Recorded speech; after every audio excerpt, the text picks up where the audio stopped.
Giggles and Grapes. Hi juniors, this Ramadan let us learn. How can we be helpful to the people around us?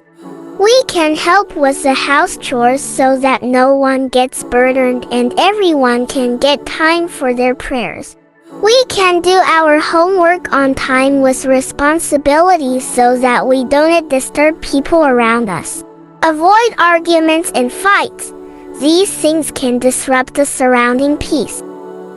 Be thankful to Allah for the food we have and eat whatever is available without complaining. If food is in excess, we can share our food too. Be patient. Listen to your elders and try not to misbehave with them at any cost. Answer the call to prayers. Ramadan is a month of blessings and we can ask for as many blessings as we wish from Allah. Care for the poor and needy. You can save some pocket money and help someone in need.